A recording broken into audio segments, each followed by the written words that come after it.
Bombeczki dwuczęściowe, czyli łatwa i prosta propozycja na małą choinkę. Pomysł odpowiedni dla początkujących. Wystarczy kilka produktów, żeby bombeczki prezentowały się tak. Więc jeżeli pomysł jest ok, zapraszam na 4 minuty przy kawie. Bombki są wykonane ze sklejki, a jak wspominałam, są dwuczęściowe. Trzeba zacząć od tego, aby miejsce pod obrazkiem pomalować na biało. Można sobie to miejsce dokładnie zaznaczyć, odrysowując kółeczko, w którym będzie obrazek. Farba akrylowa biała i malujemy. Nie musi być dokładnie, za chwilę przykryjemy tą część drugą połówką bombki. To jest niebieska farba akrylowa.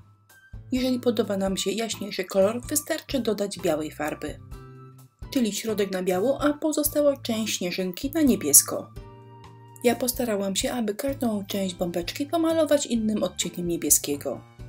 Zobaczcie, niby inny niebieski, ale złożony do kupy wygląda fajnie. Podłużne bombki pomalowałam w ten sam sposób. Natomiast rewers różnie. Niektóre bombki lewą stronę miały całą niebieską, a niektóre właśnie taką jak widzicie, z miejscem na obrazek. Obrazki przygotowaliśmy idealnie tak, aby pasowały do tych bombek. Każdy obrazek wygląda świetnie, więc wystarczy wyrwać i przykleić. Można wyciąć, ale ja obrazki wyrywam z papieru ryżowego i po wyrwaniu prezentują się tak. To jest klej do dekupażu, klej z werniksem. Właśnie nim przyklejam obrazki do bombki. Smaruję, przykładam, sprawdzam, czy wszystko pasuje. Jeżeli nie pasuje, to mogę poprawić i dopiero wtedy wszystko od góry zaklejstrowuję klejem. Klej ma kolor mleczny, ale nie ma się co przejmować, wyschnie i będzie przeźroczysty. Na koniec sklejam dwie części bombki. Zazwyczaj do sklejania używam kleju na gorąco, ale tym razem użyłam kleju do deku. I wiecie co? Trzyma! Sklejone, kokardka dowiązana i można powiedzieć, że bombka gotowa. Ale ja jeszcze proponuję zabawę z konturówką. Naprawdę proste, konturówkę wyciskamy, pasta zasycha i wszystko wygląda lepiej. To jest naprawdę dobry moment, żeby popróbować sobie malowanie różnych szlaczków. Najprostsze są zakończenia śnieżynek.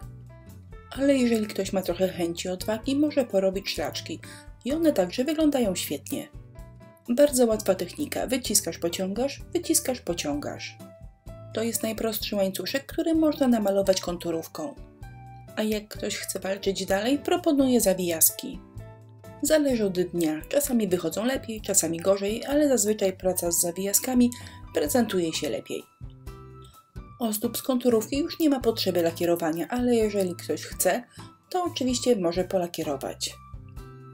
Gdy skleimy ze sobą dwie części bombki, pozostaje ślad i w tym miejscu także możemy namalować łańcuszek.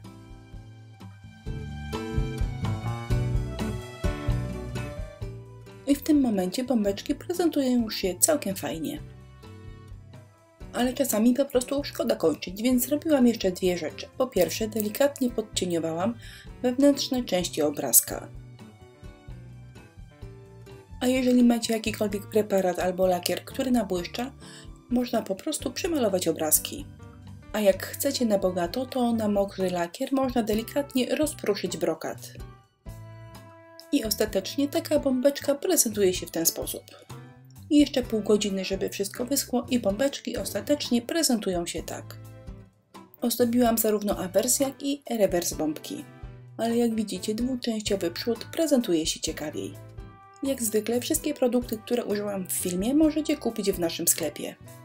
Adres sklepu na dole strony, natomiast pod filmem umieściłam linki do wszystkich produktów. Dziękuję za uwagę. Jak zwykle zapraszam do naszego sklepu i na inspirello.pl.